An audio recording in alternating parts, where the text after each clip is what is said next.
Welcome back, Poggers, to another episode of the Pog State. I'm your host, Atlas. This is Chronicler and Valdes. Welcome, gentlemen. And we're here to discuss LCK Autumn. As, of course, there were only 3 teams that remained after the first semi-final, and they were all from the LCK. So, welcome back to being the best region in the world, boys. How do you feel? That was the case for the last 3 years as well. So I'm pretty used to it, actually. Things are going pretty well, better this year than other years, but happy to at least have another champion in the works. We don't know who it's going to be, but... I mean, it could be a similar champion. Yeah, I'm exceptionally happy. I felt like maybe some of the LCK's lack of performance had to do with when me and Wolf enrolled. We had not won anything.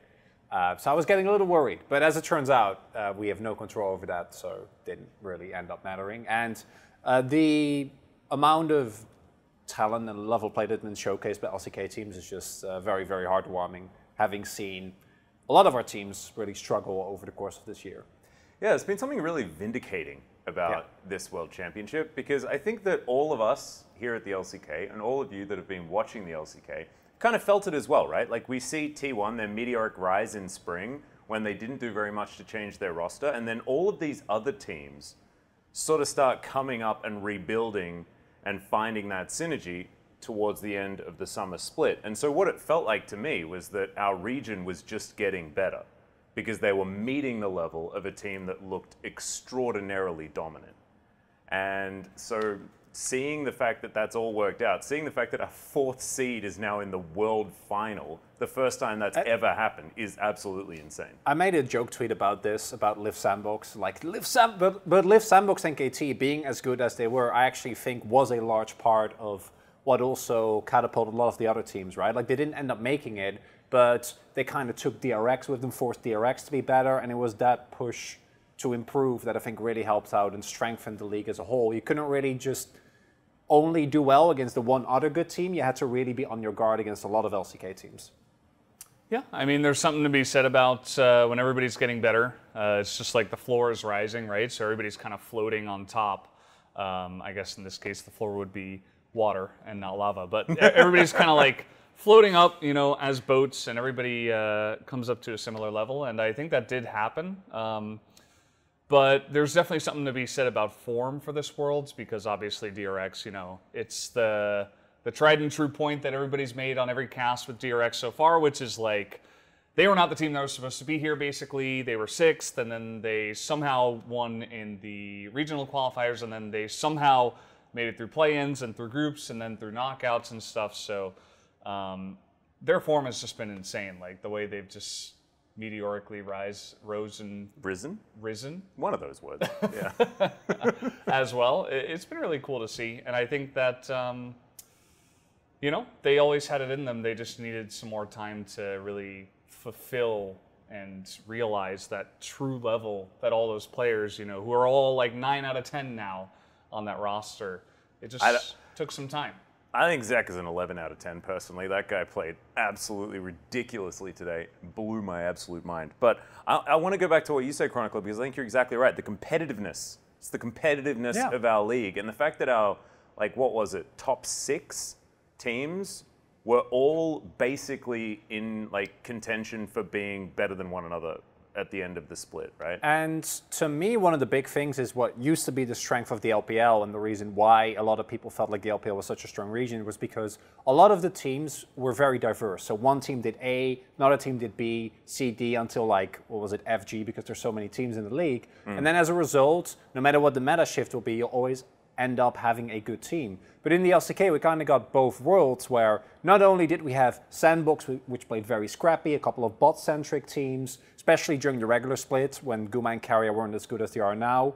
T1 was very topside focused. So we got a lot of that diversity, but then we also got all of them playing to, like, an insane level, right? So it wasn't just the meta being right. In the current Worlds meta, you really have a lot of room for playing your own style. So when you combine that with the overall, I think, very high and consistent skill level that the LCK generally shows, it looks incredible.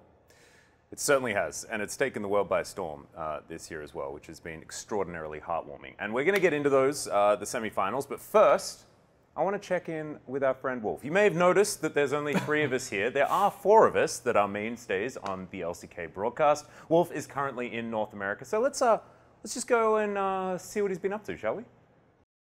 Hey poggers, it's just me in America eating an In-N-Out burger. Not able to make this Pog State this time because I'm in America eating cheeseburgers. Sorry, you're just gonna have to see me come in remotely. Hey poggers, just me in America grilling steaks.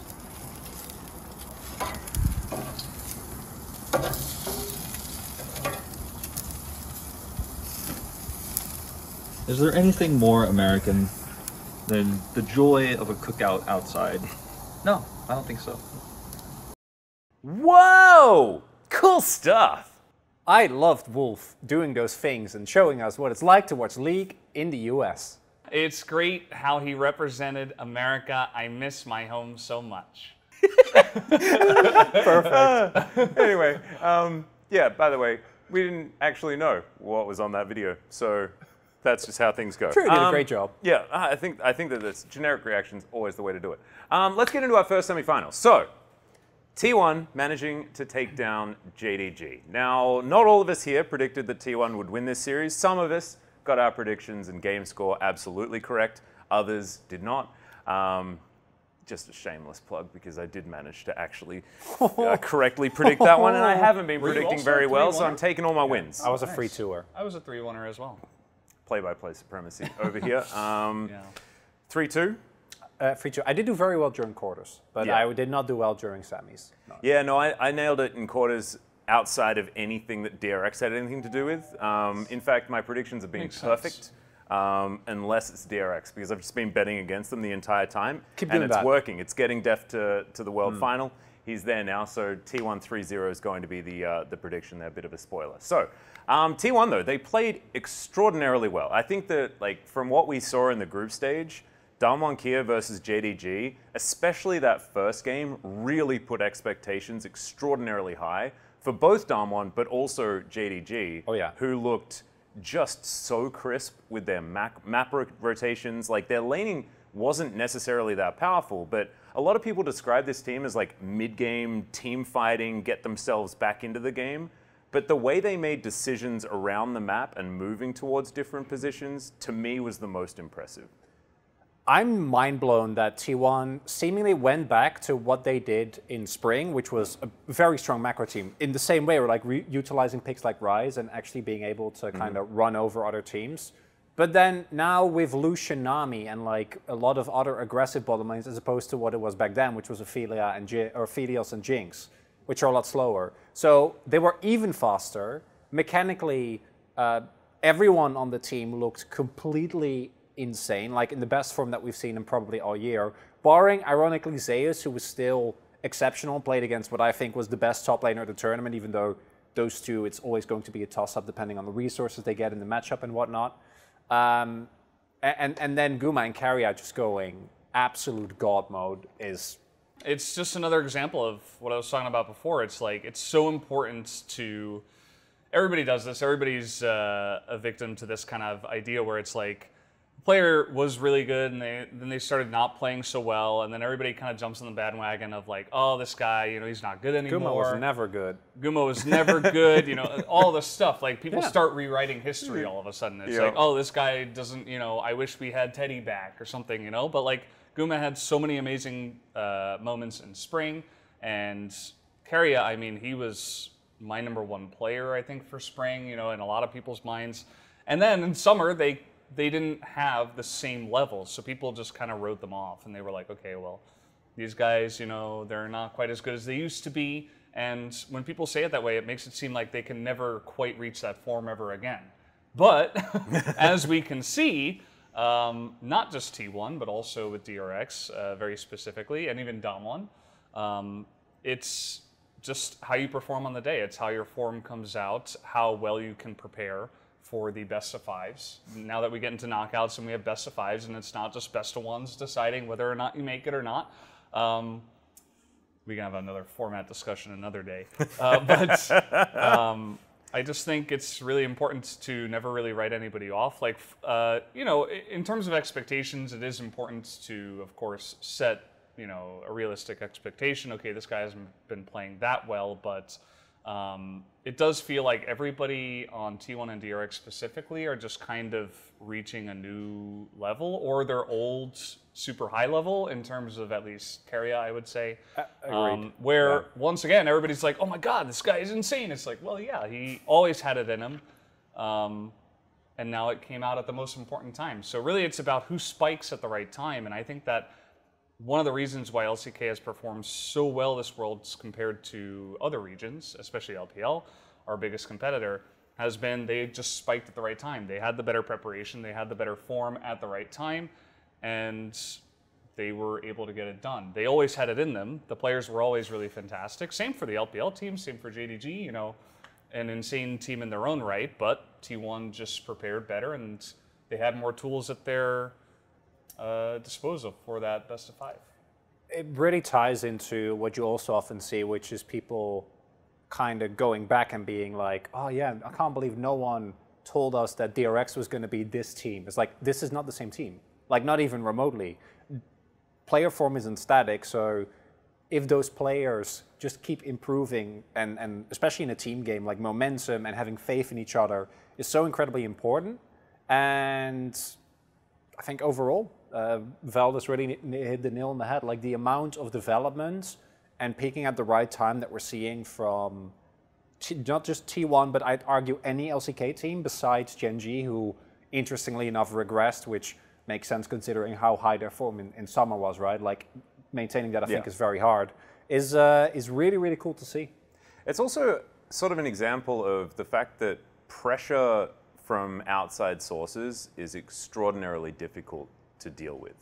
I think what this does is really accentuate how extraordinarily impressive T1 have been, just because the expectation level, if your name is T1, is 5 times that of any other team on the planet, at least, right? So like, them being able to now be in another world final, possibly an opportunity for Faker to pick up his 4th title, like, which is just obscene to even think about. He's also had to do that with that level of pressure. And Gen G have been dealing with that as well, right? As the LCK first seed, a region that had 4 teams out of the group stage and then 3 teams in the semifinals, it's the highest level of expectation to come through from this team. And so it's understandable that that pressure could get to them when they're up against a DRX that are performing way higher than what anyone should have expected. Because tying into the second semis, DRX versus Gen G, as much as I think DRX are an incomparable team to what they was, as good as they've been, like Zeka's form obviously is, people are talking about the Zeka award, I'm like, yes, let's do it. You know, for a player that, we knew that Deft and Zeka were the heart of this team, but a performance like this no one would have reasonably expected. And you couldn't, because it defies any form of reasoning and expectation, right? But you very clearly also saw that Gen G was not even remotely able to play to their normal level. And a better semi, or like in an ideal world, we'd have a semi where Gen G plays to their max level and DRX does. But I don't think we're ever going to see that, because you point out, Gen G, with the pressure, the only one who seemed like he was fine with it was Ruler.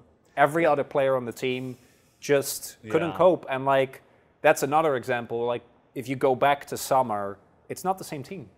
It's not the same team. It makes you wonder how Gen G were able to handle the pressure pretty well for LCK Summer Finals. I guess, you know, maybe another case of peaking at the right time. You know, maybe they were more comfortable. You know, they're in Korea, right? They're playing against a team they played against so much, and they're like, okay, we can take these guys out. I mean, I guess I can't really use that, because they did lose to a team that they had not lost to for the entirety of the year. But either way, like, it really does showcase how pressure, you know, as Max said, is such a huge thing. Expectations for the teams are so huge. Like, I think that DRX has really benefited from the idea of, like, nobody expects us to win. Let's do it for Brother Deft. It's the underdog story, right? They have the underdog, and with nothing to lose, you get. And they have something huge to fight for as well, because not only for themselves, but also because, you know, not only us as fans and as casters or whatever, everybody's invested in the Deft story, right? Including his own teammates. So. And what was apparently the entirety of Atlanta as yeah. well, which Everyone. was just so heartwarming. And when you see like a venue performance like this, oftentimes all of the fans leave after the games. That's sort of how it goes. Everyone's kind of filtering out. But it felt to me like literally everyone stayed in their seat for the interview. It was because it was the same after the EDG quarters. Right, like Yeah. after that, also there were, and that was to me one of the most heartwarming moments. I mean, There that were was the so greatest many- interview of all time. Well, not only that, but there was also so many EDG fans that stayed because of Deft. Right, like that just to me was. Oh yeah, the EDG fans that like had the confused happy that face. had the both. Yeah, it was like because like they're holding up their Deft sign and the EDG Yeah. sign. But if you're going to lose to one team or one player, it's Deft, right? exactly. So, So it was. All right, it was but- such a wonderful moment. We now have to bring it back to what we were talking about because we've tangented. What were we talking We've about? I don't tangented remember. everywhere. We're supposed to be talking about the first semifinal, so we're going to do that. It does tie in though because JDG would have had the same level of expectation on their shoulders, being the LPL first seed. There's a lot of pressure that we don't in the West necessarily see as much of, just because China is a little bit blocked off when it comes to fan reactions and things like that. We get a few things here and there, but we don't get a full idea of how the fans really feel. And there are a lot of people in China, as you guys might assume. And so therefore, going to be a lot of expectation on JDG at the same time. And I think that they did perform admirably. But I think in both of these semifinals, it's an example of the team that won was just playing really, really well. It wasn't necessarily an example of choking, except for maybe like the last couple of like- games for Gen.G, but yeah. That's really it. It's like the timing of it. Because the first couple of games, not just the fact that both series were 3-1, but like the first two games of both series were pretty competitive, like very, very close. Yeah. Even the ones that DRX won in games 2 and 3. It was like Gen.G could have won that if they had like one or two team fights in their favor.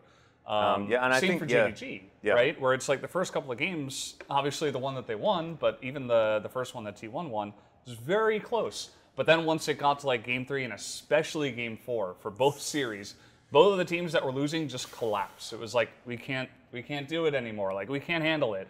We cannot win this best of 5. We lost all hope. It did just feel like, and both games kind of showed that it was like pretty stompy in game 4 because it was just, the team, the opponents kind of was not able to keep that same level. They didn't have the momentum behind them.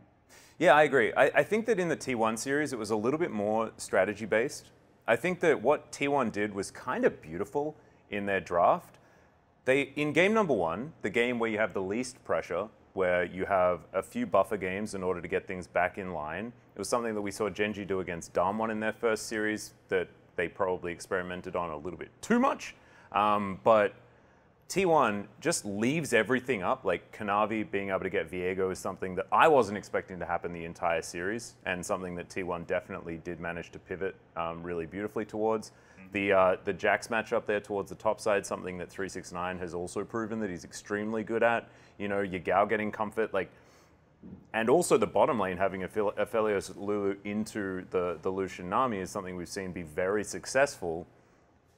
The fact that T1 then sort of dissects what happened in game 1 and says, so that is what you're planning on doing. Allow us to just destroy you. It's also both JDG and Gen.G won game 1. And then had a very close game 2 that was won by the opponent. And then game 3 already was like a little bit shaky. And then as Valdes mentioned, the final game in every series was a clap. And T1, their willingness to go for extremely 1-3-1 high tempo draft was so cool to me, because that was also what was their weakness in 2019. Like that was how they got G2'd very, very hard, right? Because they were unable to deal with that type of breakneck pace. And the fact that they do that to another team that is known for really strong team fighting, for really good setup for team fights, never ever let them do that, because you're drafting RE-RISE, which isn't the champion, has like 40% win rate, right? In solo queue. Nocturne is incredibly cool. And for JDG and Gen.G, there are so many parallels to be drawn, because both of these two teams also think are not nearly as popular as a lot of other organizations, right? Like RNG and EDG have way more fans. T1 goes without saying as well. I think that there was a real lack of, and even Rogue ties into this, a real lack of faith in the ability of these orgs to perform. Then they get the win domestically regardless, and then at Worlds it's like, oh, it's Dunwons is really good again, even though Gen.G did beat them, they still overperformed. And it's T1 that actually ends up going to the finals.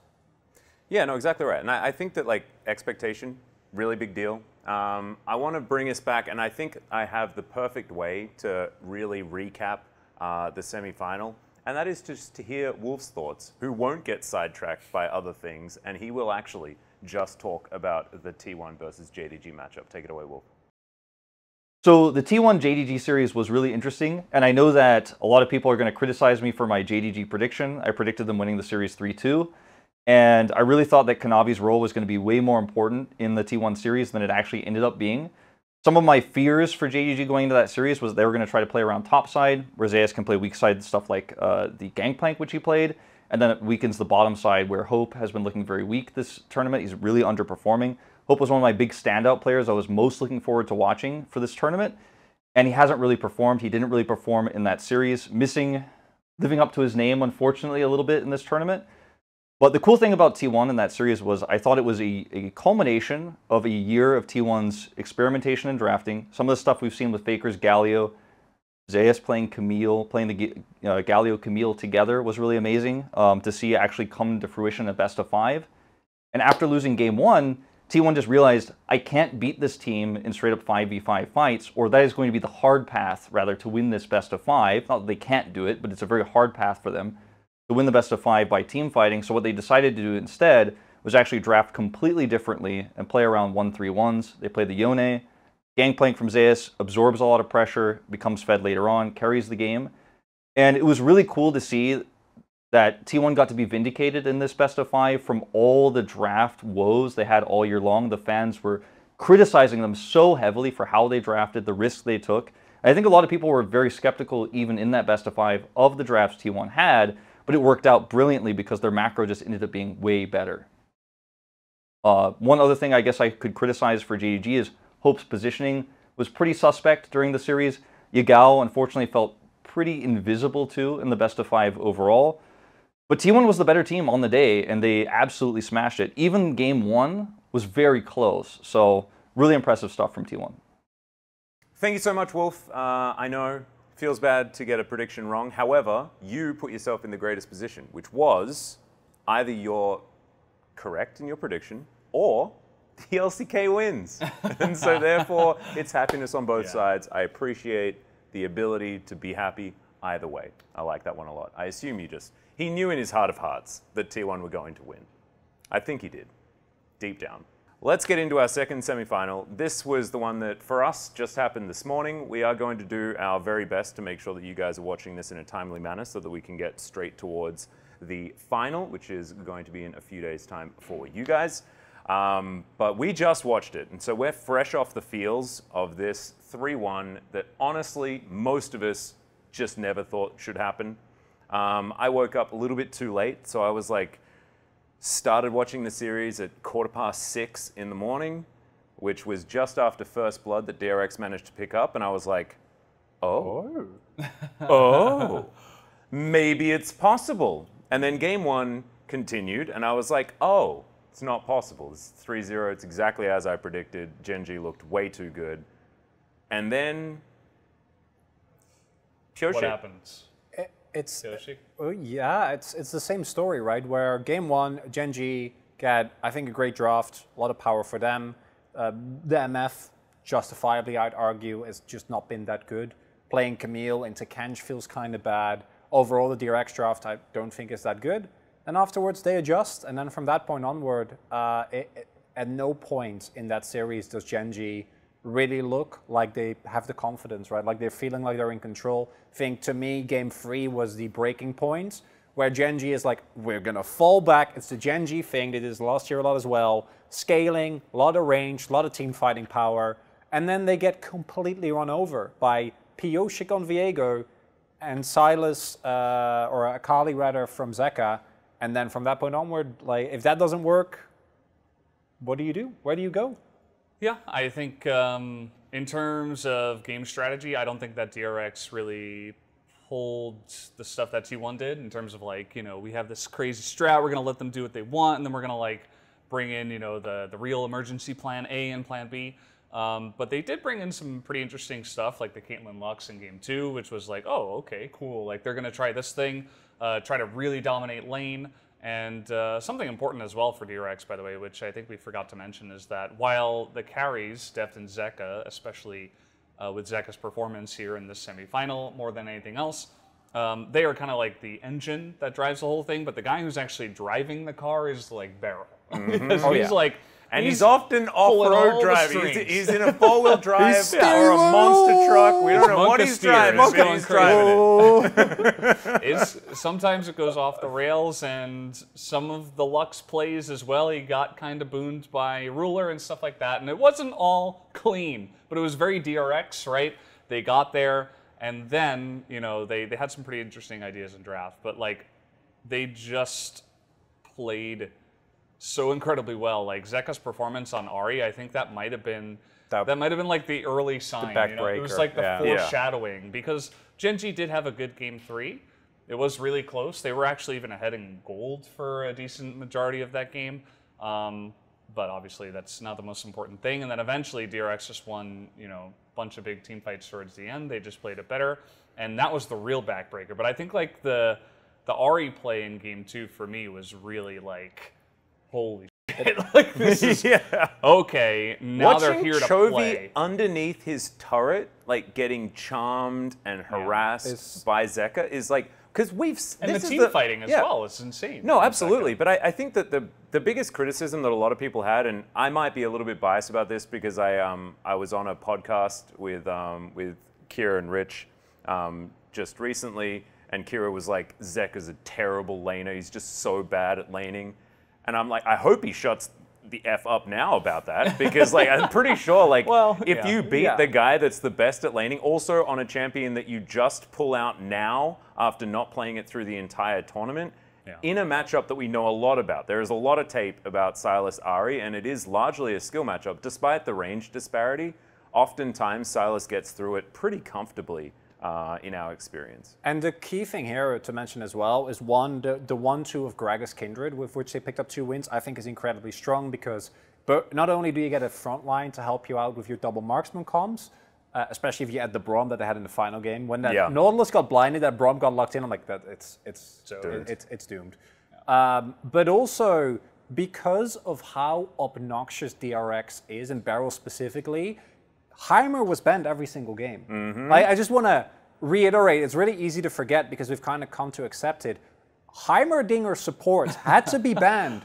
Gen.G was just running with 2 bans because they had to ban Heimerdinger support. Like, and it's actually like, it's extremely important. It's extremely important because that first pick, Caitlyn, that was 100% banned throughout the group stage. It did get played once. It did get left up once in play-ins. Deft obviously won the game, largely because it's play-ins, but also because it's Deft's Caitlyn that you're not allowed to let him have. And this is why, like, I want to challenge everyone that's just like, why don't they ban Sylas Akali? Zeka's not that good. It's like they can't, because you have to ban so many things in this meta, and so much of, like, this is why the meta is so good at the moment, by the way, is that the bans change every single matchup. You're against DRX, you have to ban Heimerdinger. You're, like, even in this series, right, they banned Singed. DRX banned Singed in order to be able to get the Caitlyn, right? Because otherwise they first pick the Yuumi and there's not that comfortable response, right?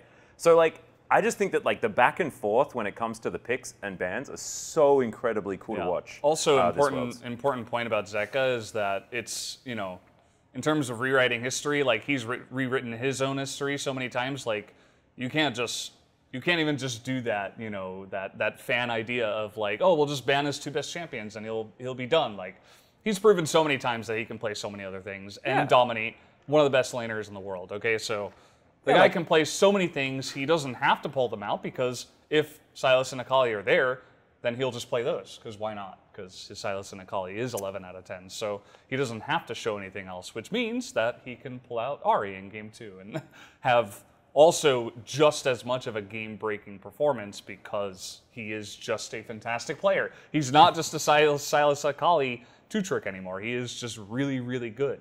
Yeah, he was one of the best Corkis that we had, which is very funny. Because as far as like, I mean, yeah, they popularized that Callista Corki comp, yeah, as right? far as like high-profile skill expression goes, Corki's not the champion that we in the LCK will go towards. But hey, you hit those rockets consistently. You're doing boom boom damage, as our friend Valdes would say. And then the Gallo Gaming in Game 4, I think DRX really showcased what a combination of players playing well, really high level of creativity, and the willingness to be very, very adaptive in draft, which, to me, the team that is always going to be the hallmark example of that is Dumont in 2020. And DRX here showcase again why it's such a great combination, because it's so hard to adapt to. No, you're exactly right. Yeah. It's just whispers of Beryl. He's like always surrounding us. I lurking. He was there in 2020 and for this is another like well, I mean, Back to back to back. yeah, he's the only player who, besides what was it, Bang, Wolf, Faker, Faker. and Faker to do it 3 times in a row. And they were part of a dynasty. Yeah. Whereas make now Beryl's on a different team. Hey, I mean, Finals. Beryl could now be 2 out of 3 as well if they manage to win the World Final. But it's just, it's such an unreal. But like, I've seen Beryl really sprint it this year. Like we all have. I think that Beryl also hasn't really changed massively coming into this tournament because he just makes crazy calls. It was against EDG, right, where he was like 0-5 or 0-6 on Heimerdinger, and it still got banned the next game. It's like, yeah, so dumb. It's not fair. And I love that in the interview afterwards, Beryl's just like, "Oh, it's fun." Yeah. That's why it's just fun. Do you know what I'm really worried about? New Genshin patch drops in a couple of days. No, that makes him better. Oh, right. That's true. That means he needs to win so he can spend his money on the patch. That's true. That's true. He needs what he that did last prize money so that he can grab himself the Dendro Archon, which is, pretty important, I could imagine. All right. Yeah. Well, I'm now actually very scared for T1 due to that fact. I was worried for DRX because of it. That was going to be my point. I just wonder but no. if DRX do win, like what waifu skin is it going to be this time around? Oh my! Heimerdinger. Oh, could you? So like, if DRX wins, and I know like the same thing can be said for T1 and like Faker skins, right? But like, Deft gets a world skin.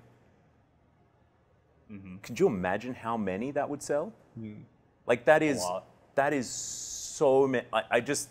You can't like after winning an unprecedented Worlds as a 4th seed from a region.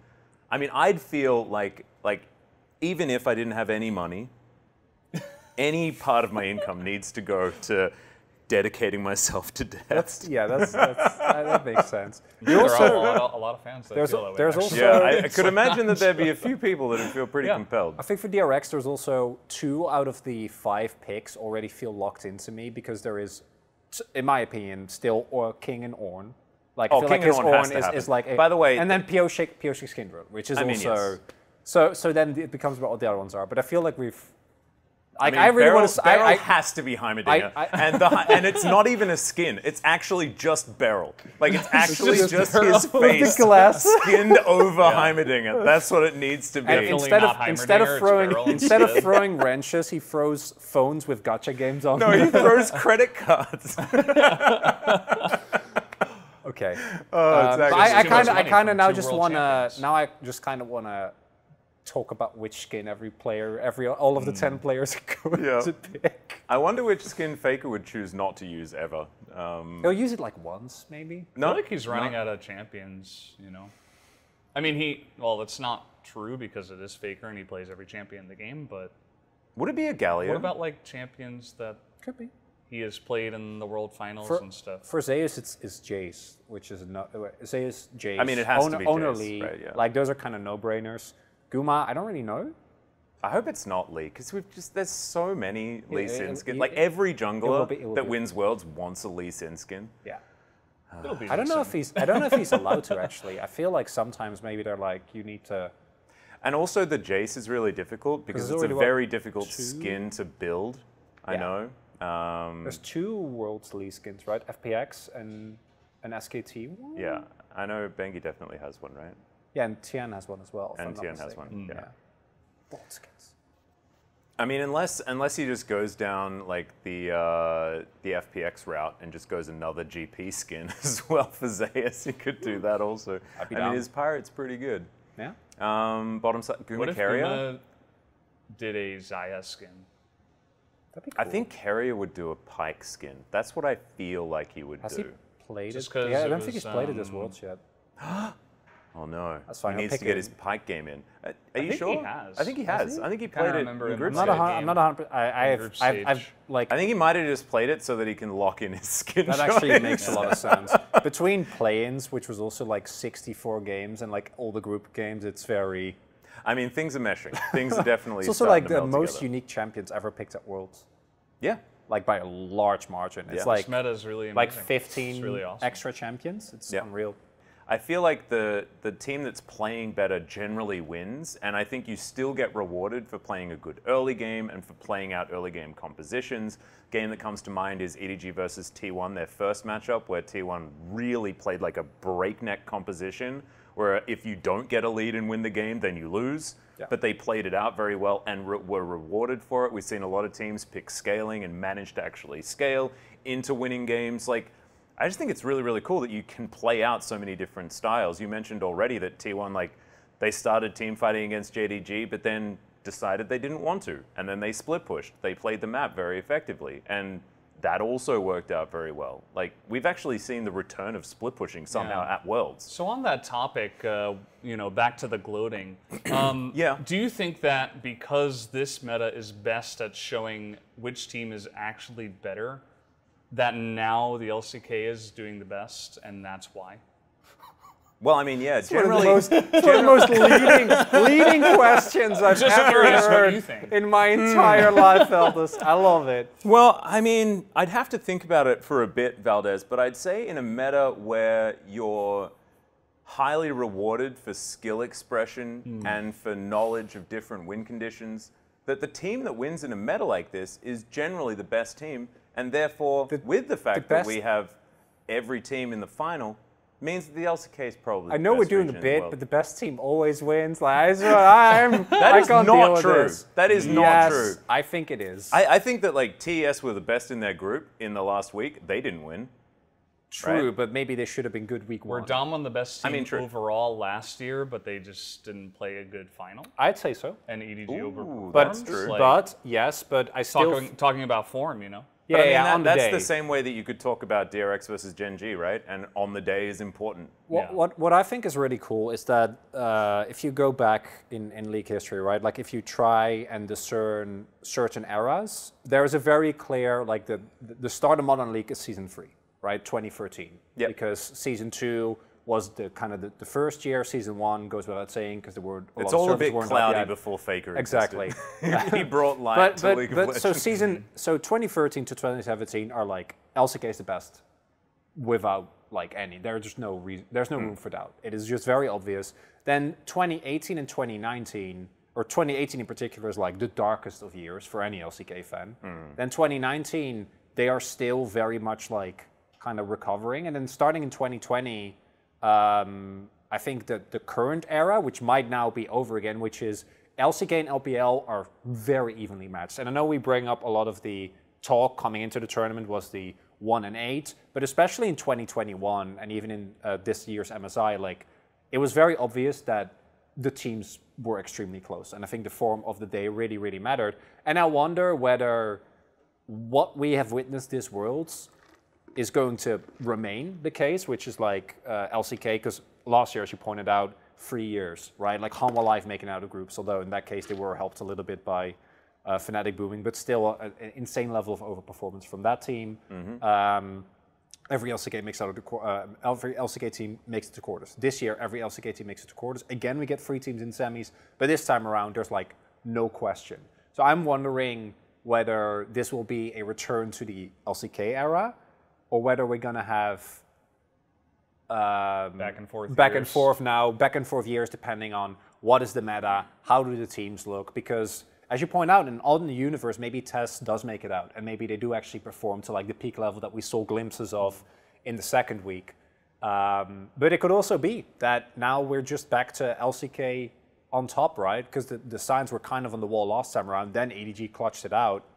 But now, with what we've seen this time around at Worlds, I really am very curious to see what the and future we have to development will see be. what the aftermath is from this year as well. Like, we always see a lot of reshuffling. It happened at the beginning of this year. It's why we were, you know, so extraordinarily excited about the LCK, was because we saw these rosters coming into fruition. Like, even if you remember back, like, we had Nongshim on our radar as one of these teams that was very exciting to look out for at the beginning of the year. And I don't like bringing it up because it makes us all sad. But that is still a team on paper that looked very, very powerful in theory, right? But what we got was all of these teams figuring it out during summer, minus Nongshim. And like, too. yeah, true. Where they could have been going to Worlds. I mean, They were Nongshim the last year sandbox was of the KT that didn't make it. Yep. You know, they were the team that got knocked out. It was a little bit different. Like, they bore the brunt of the Deft factor, and you know, Deft did that again to a couple of teams. Yeah. and Chovy. Yeah. And what I think is really cool, and it ties into not just obviously need to mention challengers at least once per Pog State, otherwise like I don't fulfill my quota.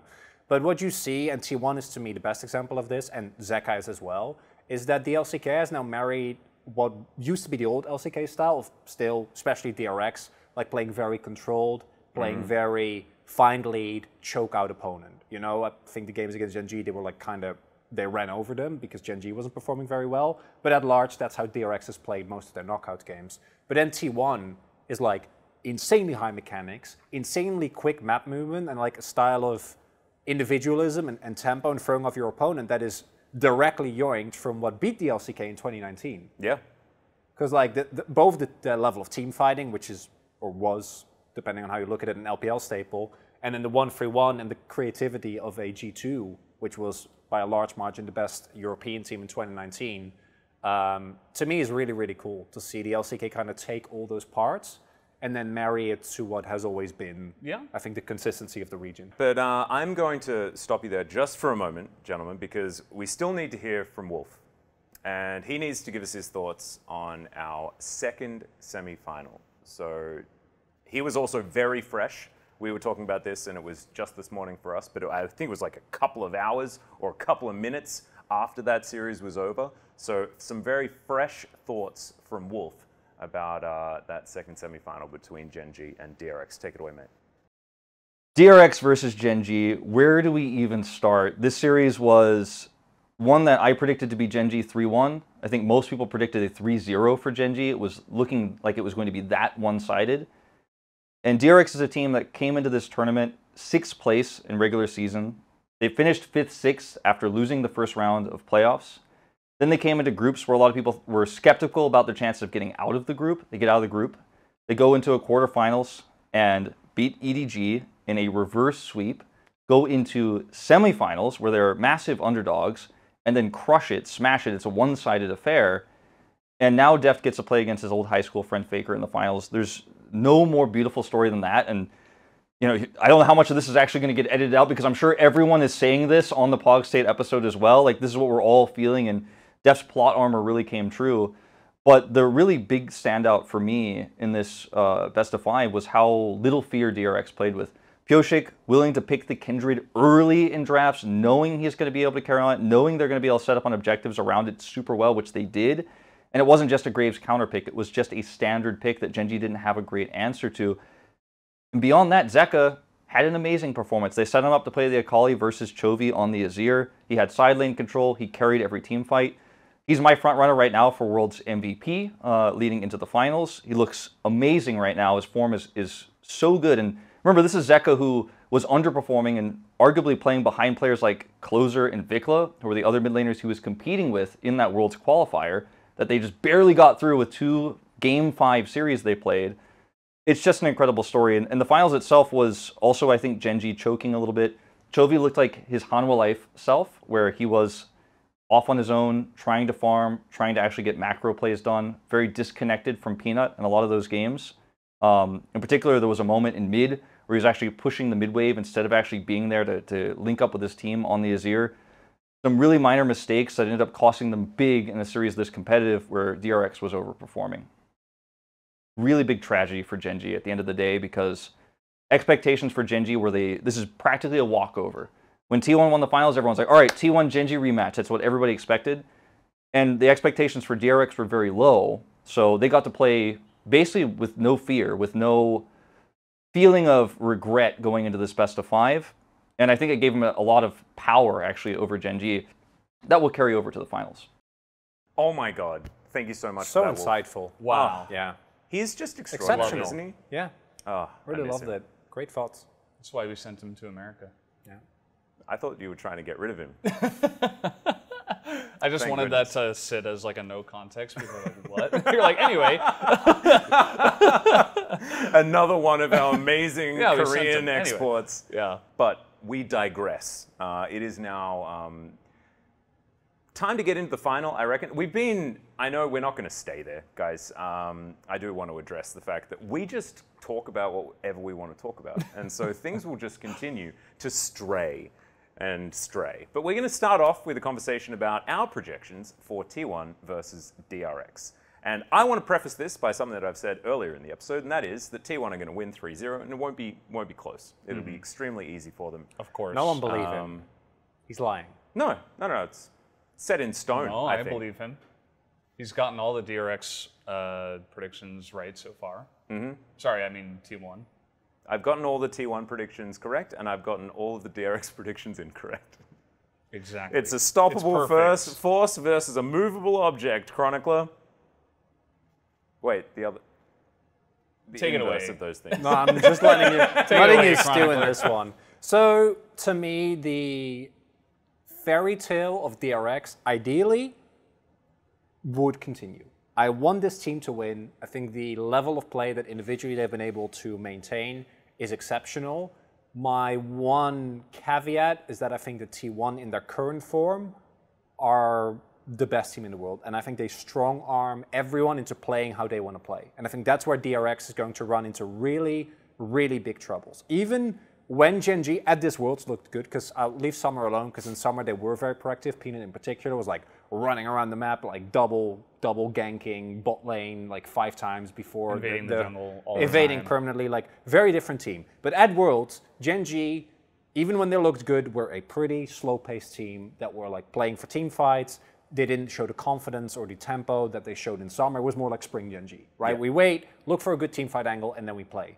But T1, or rather, I think that DRX was very able to deal with that and do it better because of the insane form that they're currently in, and because of the draft, what we discussed in the And the fact that they semi-discussion. wanted to play like that as well. Exactly, and they like to play like that. But T1 have Zeus instead of Doran, and I'm not even that's just that alone. That's a sorry Doran. That's a sorry Doran, but not the greatest series. And Zeus is, like I said, it'd be a really fun discussion between him and 369. But those two are clearly in a league of their own, regardless of who he feels better. They're the best top laners in the world by a very large margin. So I think Kingan's going to have a lot more trouble. Even with how well Pioshik has been playing, I do think that he's also relied on his laners doing a really good job, which shout out to them again. But with Faker in the form that he's in a final, I'd be a little worried, even with how well Zeka has played. Because while I think in isolation I could see Zeka do well, I think that between Owner and Faker and how they play the 2v2, they should still be very far ahead of DRX, and Guman Carry are the best bot lane in the world. So like the pace at which T1 can operate, I think for DRX should be really tough, and that's why I non-cursingly, non-ironically expect a 3-0 or a 3-1, because as well as DRX has done, as much as I'd like it to continue, T1 to me, like that semifinals, and every single game, effectively, that they've played, barring the one Fnatic game, they've just, when they're winning, they look insanely good. Like they just run you over. What do you do? Yeah, you talked about control. I think that T1, out of the 4 teams in the semis, they looked like they had the most control by far of their opponents, where they were like, no, like, sorry, kiddo, we're gonna take this game. No, sorry again, we'll take this one. DRX are a lot more erratic, I would say. They have like more individual crazy pop-off moments, like Zeka, on Ari and stuff like that. T1, I feel like, are more whole as a team, I would say, right now. And you mentioned like Guman Carry, best bottom lane in the world. Right now, I would say that that is true. Probably wasn't even true at the beginning of Worlds, but Oh, I did, yeah, 100%. Totally different situation. That caught now. me a bit off guard, I'm Yeah. not going to lie. And I But was it's like, like, oh, yeah, I like- disagree. No, I agree. Yeah, now, Yeah. From what we know now, we have all the pieces. Yeah, you know, right, everything's been everything is revealed. right now. All Yeah. the twists have happened until the World Final. You never know what's going to happen there. But yeah, I would say that guys like Faker, they're not going to lose lane 4 times in a row to Zeka. It's just not going to happen. Like, even if Chovy is a better laner, Faker is a more experienced guy who is not going to crack under the pressure. In terms of a laning phase, he is not just going to get gapped that many times that hard by even... I mean, if it does happen, then Zeka's just... Maybe he's like the best player in the world, you know, like all of a sudden. Yeah. But I don't expect that to happen. One thing about top lane, though, is I feel like it still kind of doesn't matter. So Well, that's interesting. I mean, if Kingen gets Gragas again, I think Gragas has been I a feel really like great bailout. For DRX have been finding ways to kind of make Kingen just... I forget, was it DRX who were doing this before in summer, or was it a different team where it was like they had their top laner? No, it was Sandbox.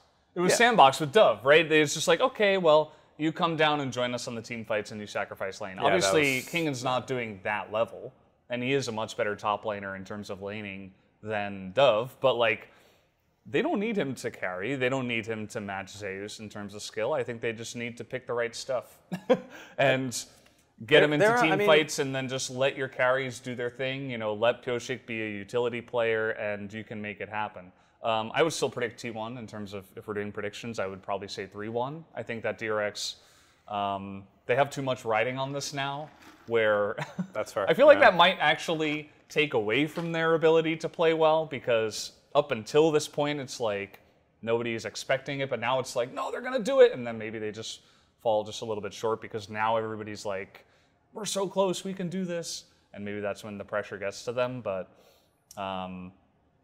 yeah, I would say that T1 overall are just a more solid team. I think they're just going to take it. I think Faker and the boys are just too good. I feel like it's the incoming wake-up call for DRX. You know, like you're having a really good dream, and then, you know, T1 happens, wakes you up with a baseball bat. That's what I don't want to be. I want it to, like I said, I would love for DRX to win. I mean, I actually don't care who wins. I just want it to be competitive. Well, if it's like a 5-game, even a 4-game that's close, like that feels really, really good. I just don't want it to end with T1 like absolutely gutter stomping. Like that would just be. It would not take away from how insanely of a tournament DRX have had. It's still, and I tweeted it and I stand by it, like the greatest miracle run in world's history. I mean, outside of TPA, I guess. That's fair, yeah. But that was before Modern League started. Yeah. That was before. We're following Chronicler's So we're now, are we like timeline. a creationist? So like God hadn't existed yet? Like the birth of Faker is 2013, and so that's therefore So the beginning Time of of League of Legends Legends? begins from there. Wow. So evolution doesn't I exist. I just want to highlight that's not what I said at all. Disclaimer. I am not of that opinion. Sure. And if you want to start with season 2, that's also fine. But I feel like that year, I'd probably start at season 1. I think DRX is, I would agree with Chronicler though. yeah, going I from think play-ins especially in this to. day I think and if they age. win Worlds, then it's the greatest. But I think if they don't, then TPA still got it for me. The point being that as much as it will be deflating, it will never take away from what DRX have achieved, what Zeka has done, what Pyosik has done, being able to go from a player who was 2-16. That, remember last year at DRX, it was heartbreaking every time we walked past that booth. Like when they got 0-2'd again. Oh god. Right, like the faces and Kingen and Pyosik, they went through all that. You know, Deft was an Anwa. He was like, he was just living his best life. vibing, Beryl having a obviously good time. made it to MSI and Worlds Finals. And also, like, we need to preface this by saying, like, Bao and Becca, when they were playing on that DRX roster as well, didn't actually look terrible. But the rest They had of their the moments.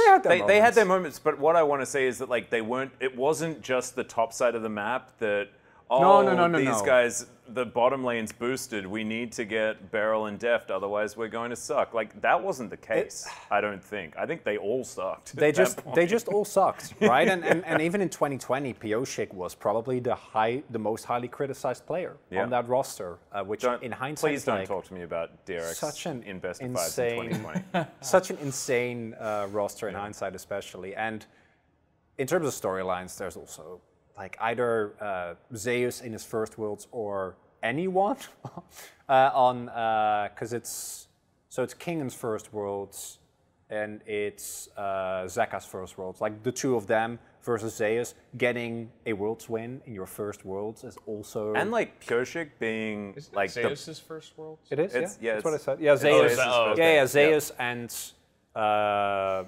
Kingan and Zeka. Or it's their first Worlds, yeah. So I mean, and that like Deft being perpetually in the quarterfinals and then home, and Pioshik being perpetually just not good at the World Championship. You know, like, stuck in quarterfinals for their entire history as an org. Last year, EDG. You know what they did? Lost to DRX. Well, on this time around they did. I'm talking about last year. They won Worlds. What are you talking about? Come on, man. Recency bias. they're no longer the reigning world champions. Recency bias. They're not results-based analysis. I was going to talk about this before. They didn't win, so they're not good. Yeah, there we go. You were talking about recency bias and like the opposite of rose-tinted glasses. What could we call the opposite of rose-tinted? Like poop-tinted glasses? Just gray, black and white. No, black and white is generally like for... It's very emo. Yeah. No, like black and white I think is for like emotionless, factual stuff. You have is the what blinders you say. Like, on? it's there in black and white, you know. Grayscales then. It's just like gloomy. Gloomy glasses. Yeah. A pessimistic take or something like that. Because, yeah.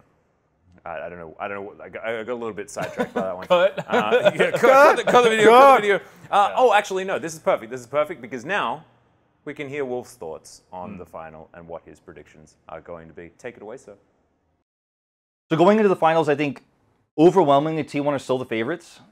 And when you look at the matchups across the board, some of them really stick out to you. Obviously, Zeus against Kingan seems like it's going to be a blowout potentially where Kingan won't be able to capitalize on that lane as much as he did in the Gen.G series where Doran made a lot of mistakes. Zeus is not going to make those types of mistakes.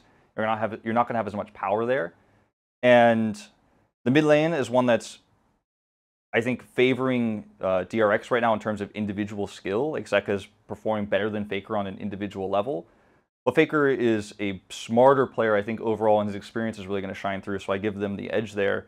The most interesting matchup for me is going to be how the bot lane plays out, because Gumayusi is returned to spring form. He's looking really good.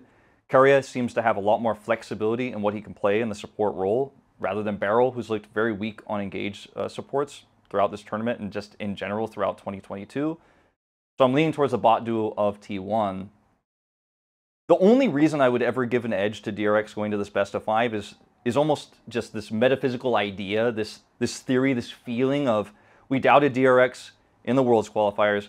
We doubted them going into the first round of groups. We doubted them in the quarterfinals against EDG. Everybody doubted them against Gen.G, and here they are. And it feels silly to doubt them now, but I will give my official prediction to T1 in a 3-1 series here. I think they have the stronger setup for top side. I think they can pressure the top side, still play weak side for Guma, or they can reverse it, play around bottom, which they did so well in that semifinal match against JDG. So have to give the edge to T1 here in the end.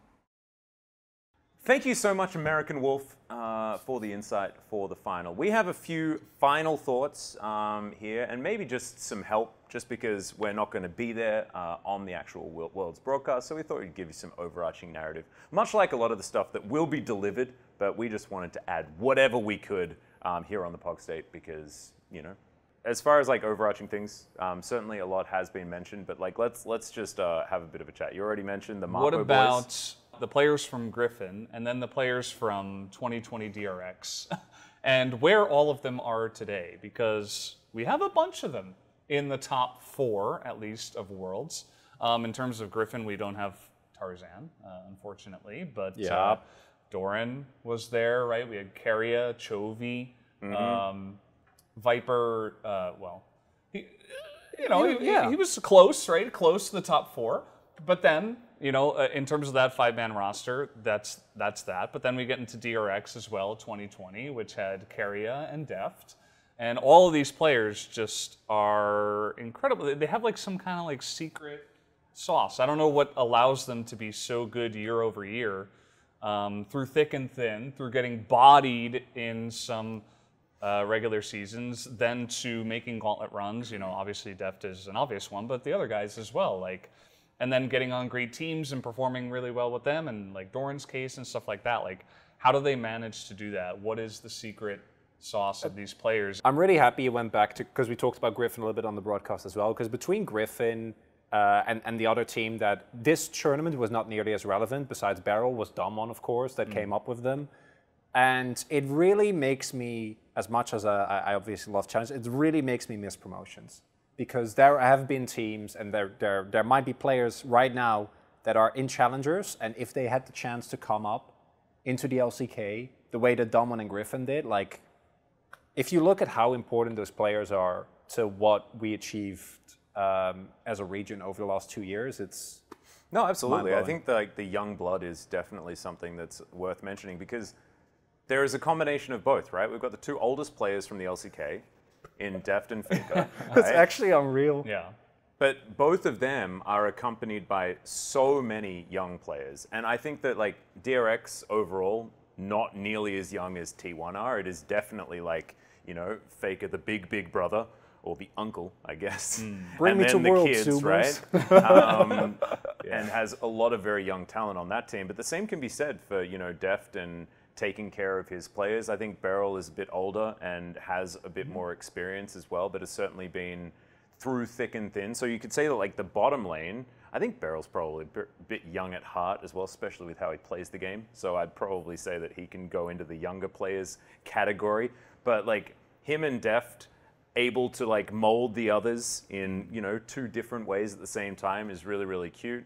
We actually heard a bit of this spoken about as well when G-Sun interviewed both Zeka and Deft after their semi-final, like, asking Zeka what he takes away from Deft, and it's just his extremely veteran status, and gives him that, you know, that quiet confidence to know that when he says something is the thing to do, you can feel confident knowing And Deft doesn't that talk is a it. lot, so No. if No. he does say something, you know, you better be listening to that guy. Otherwise, you know, get off the team. You know, like, he's got so much respect behind him that you just have to.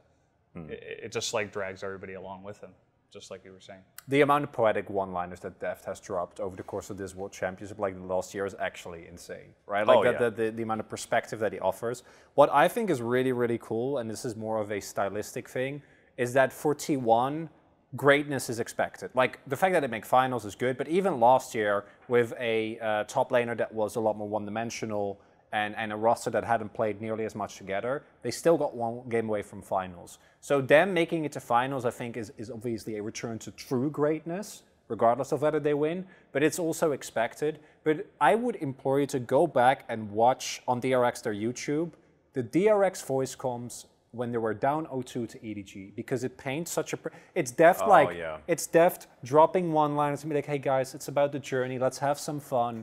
It's Pioshik, as Pioshik just being like, we can do it, we can do it, we can do it, just being a cheerleader. Zeka and King, and as you'd expect, mostly focused on the game. And then Beryl's just either shot calling 100% or saying, we are the circus, which I still, I still don't really know. Yeah. I would really like. They are the circus. Yeah, I mean, they I'd are say the circus. translation issue, but then I realize it's Beryl, so probably not a translation That's issue. probably right. And there are 2 really different forms of, like, league storyline that are coming together. It's a expected greatness from the greatest organization, the greatest player of all time, with hand-picked rookies that were like, you are picked to win worlds with Faker. That's what we're going to do with, obviously, the example of the exception of Keria, who came up in DRX, but, like, still that roster is made Handpicked away from DRX. Exactly. Yeah, there you go.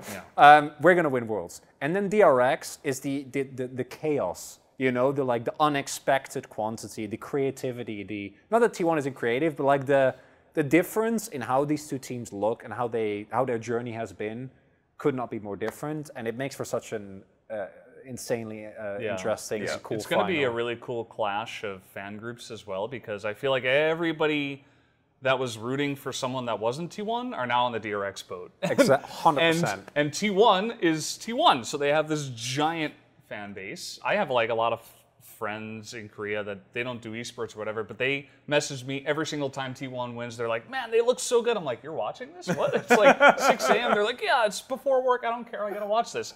They're just like so many even casual fans.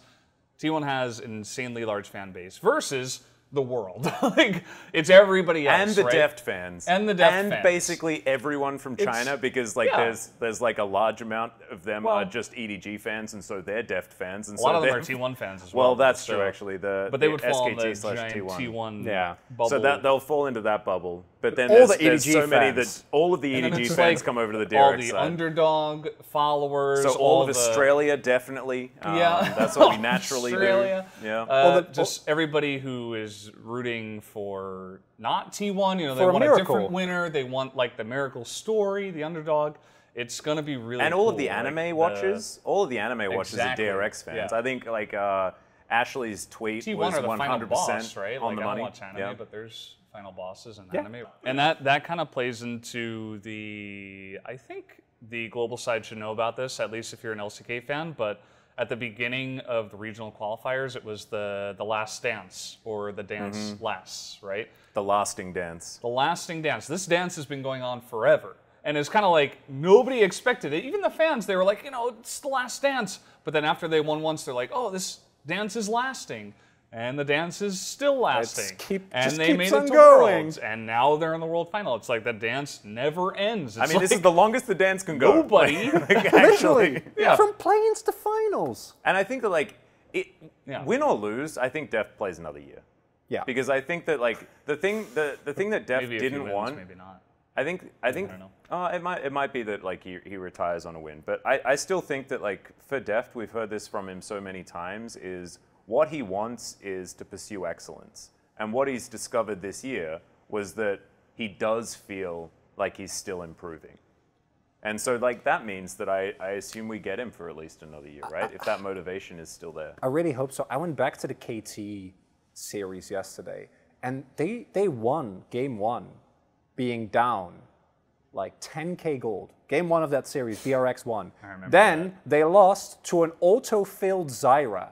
Remember that? Oh I'd my already forgotten God, about that. yes. Because there was Vikla couldn't find Neela, so he had to lock. So they like imagine if they don't come back from 10k gold. Right? Imagine if they lose that first game and then they go down 0-2 and then they don't make it and either KT or Sandbox makes it. Yeah.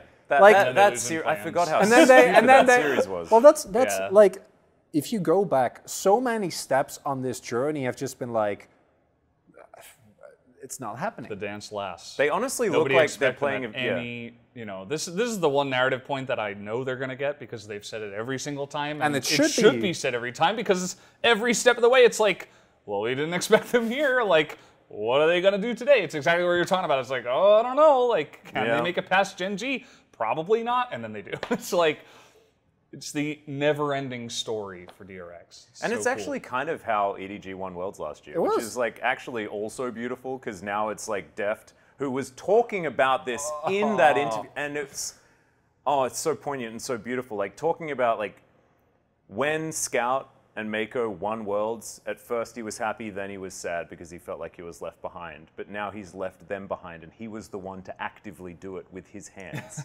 right? Like. That whole thing is just so beautifully poetic. And if he manages to win, he sends a message to Mako and he's like, hey buddy, it just took me an extra year. You know, like, I'm here. And that, like that, like, I'm feeling emotional right now thinking about that, you know?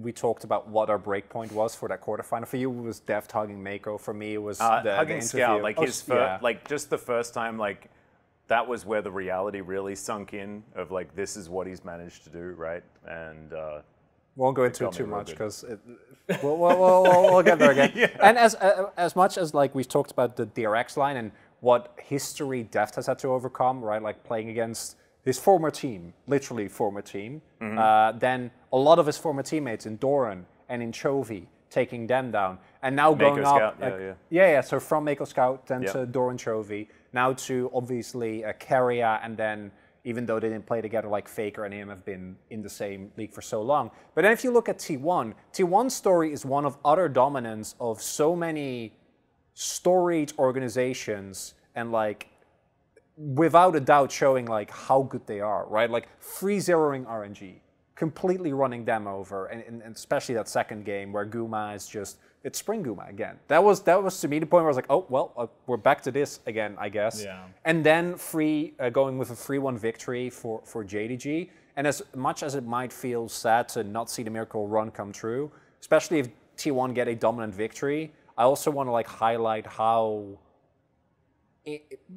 coming into Worlds, it was another situation where like it was kind of hard to rate T1 because they looked very uninspiring in playoffs and finals. One game away from losing to Damwon and getting 3-0'd, and then showcase a performance like that in best of fives is just, it's Terminator-esque. For me, it was really cool. I forgot to mention this during the semi discussion about T1 versus JDG, but the fact that they identified that Lucian Nami is very strong, but then they kind of gave the reins over to Guma and Keria when they haven't been the guys who have been carrying the entire time. They're like, okay, now it's your turn, and you better perform. And they did. And Guma like had this incredible superstar performance. It shows just that, you know, from us looking from the outside, we can see a player that's maybe not performing to the top level, but everybody within that organization, including his teammates, they all still have full trust in him and in Keria. And they're like, okay, now it's your turn to carry. You know, we haven't really put you in that place. It's been about Zace. It's been about Owner and Faker. Top side of the map has been insane. But then they were just like, Lucian Nami until they ban it. And every single time they played it, it was all about like the Lucian getting ridiculous amounts of damage. And not to mention Keria also finding every bubble ever. Like I think that like that was it was some.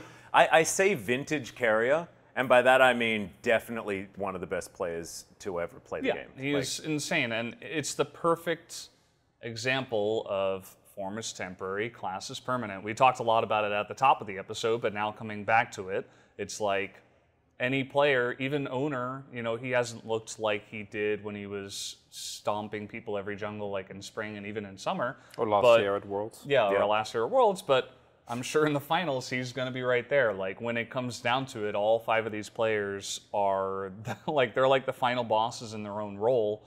And, you know, maybe you couldn't have said that about Guma or even about Owner before the semis, but now they're certainly there based off of that performance. So the class is permanent.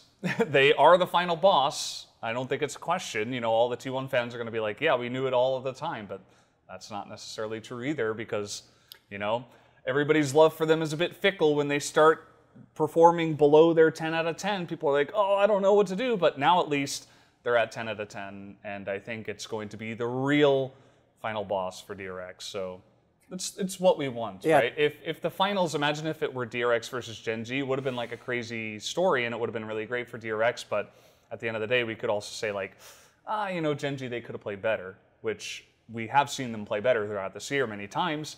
I think I have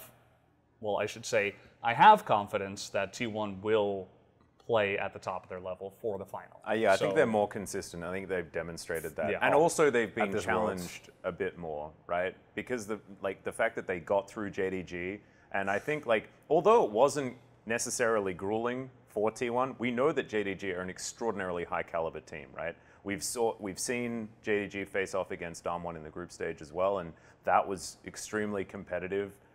Like really, really fun to watch, but I think you could probably say that Damwon and them were on a similar level at that point in time. I mean, very clearly, right? And how the matches played out but as it was 2-1 in favor of JDG, so I guess we put them slightly ahead of Damwon. Damwon then pushed Gen G extraordinarily hard. T1 3-zip over RNG, who I think like Wolf would also attest to, like didn't necessarily look that good, kind of a shadow of the former selves that they were at MSI, and they're a spring team anyway, right? They always have been. Let's just narrative bomb. We'll go that way. But I think the JDG win was much more impressive from T1, and that was where I was like, oh crap. And I already tweeted this actually when T1 was playing, even in the group stage. I was like, if they keep this up, like crap, man, like this team could win it all. My moment was maybe 10 minutes before Game 2 versus JDG ended. I tweeted, Well, I don't want to overreact, but I think T1 are going to win Worlds because, after I saw that game, I'm like, no, yeah, they're here. Yeah, okay, everybody's ready to go. They're going to win. Yeah. Like it's just meant to be. It's T1. For me, it was the game 2 against RNG, the deficit, Guma being like, no, Zeus, it's okay. That comeback, the Zeus, backbreaker. It's okay. I got you. Don't worry. Right, and Guma is a guy who obviously is very vocal, has a huge ego / is very confident, depending on how you look at it. But seeing moments like that, I think, really also showcase that you can be like that in public, but as long as you're a good teammate, then it's fine. No, absolutely. And I think having some bravado is good in a team. Well, especially for an AD carry, because you need to play on that edge, right? But I want to go back a little bit to what Valdes has been saying, what's kind of a recurring theme here, is that if you thought T1 was going to be this good coming into Worlds or DRX, or if you pretended that was always obvious or always going to be the case, it actually takes away from what, to me, is the most magical thing about Worlds and the most magical thing about competition in general, which is players transcending themselves through effort, through teamwork, through like finding a new way, finding a new angle to look at the game, to look at how you play, to look at how you interact and relate and trust your teammates. Trust in teammates is something that DRX kept going back to, because these teams are not the same. And they are just infinitely better versions of what we saw in them. Part of that is the meta, but part of it is just the journey that they've went through. And that, to me, is always going to be the highlight of any international tournament. And saying something like, I never doubted them or something like that is actually kind of disingenuous in this particular case. I kind of love it, but it feels like the right thing to do as far as fandom is concerned, but I think you're exactly right. For us setting up this series, it doesn't do it justice. And there's a lot of people that are like meta apologists as well. Like, I don't actually think the summer meta was that different. Like, as far as like things that like Zeri's gone, like there's less carpal tunnel, but that's basically it as far as champ pool. Yeah, Zeri and Sivir being gone, but it also. I mean, Sivir's not gone. She's only with Yumi, right? Yeah. Yeah. She's just undefeated. Well, yeah, okay. Well, actually, no. Sivir Yumi is undefeated. Sivir Yumi is undefeated, which I do think is very different. Now, what I want to highlight is the unfortunate reality of this as well, though, is that coming into play-ins, because I was there for DRX, right? I was like, I don't know. You know, they're kind of their top side's not that good. Sometimes Zeka doesn't show up. And then you look like an idiot because here they are. I mean, in the world's finals in the play-ins, I'm like, well, I don't know, against RNG, like, oh, but you weren't incorrect. You were absolutely right. Well, coming into it, it's like I'm both right in adjudicating them like that, but also very wrong seeing what we know. And I love that though. Like that's and like I think so that everyone funny. needs like we are still predicting T1 to take this, right? Yeah. But we're not idiots. We're not idiots for predicting that when DRX 3-0s them, for example. Like if that happens, what we've done is just set up expectations correctly. And I think that that's actually how you need to look at this, because I think T1 should be heavy favorites, especially with the pedigree of talent that they have, plus so Faker much factor. Better when when DRX do manage to somehow do it, you understand that it is a freaking miracle. Actually, and if they win Worlds, if DRX wins Worlds, it is the greatest fairy tale to ever exist in League of Legends history, bar none. There is nothing I don't think that anything can possibly come close to that in the future. Mainly because maybe we'll lose our 4th seed, and then it's impossible. I actually think 4th seeds are a mistake. Even seeing this, I think 4th seeds make the tournament way worse. But that's going into format changes, which I don't format we can discuss. Yeah, that's for another episode. It's only a mistake if we then get lower bracket. Yeah, exactly. Right. But that's a whole nother thing. Until next time. Yeah. We'll have like a wrap-up discussion after the finals are finished for a last episode of the year or something like that over some food. You know the best part is there's no losing, because either T1 and Faker returns to the top, or it's a miracle run. I don't know about you guys, but I'm happy regardless. Either Zeus wins, Zeus and the gang. It's Faker and the gang, but I really like Zeus. or it's a miracle. Yeah.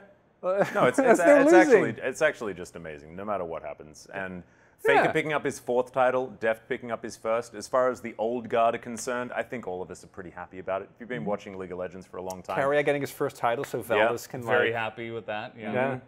Yeah, He's back to his form. You knew all along. Valdes approved. Back 100%. in DRX days, yeah. He knew. He knew. 3 years ago. He was a great player then. He's even better now. It's just amazing. Anyway, I hope we've given you some food for thought. I know it's been a little bit wishy-washy, and mainly we're just excited, to be honest, about this final. Pretty much, yeah. Even if it is a 3-0, I'm still just excited to see how it's going to be played out, what's going to happen. But I think we've been talking for about 1 billion years, so thank you so much for watching, everyone. Hopefully, we can get you a little bit more Pog State before the year is out. But if it is the last episode, goodbye, and we'll see you in 2023. Stay Pog.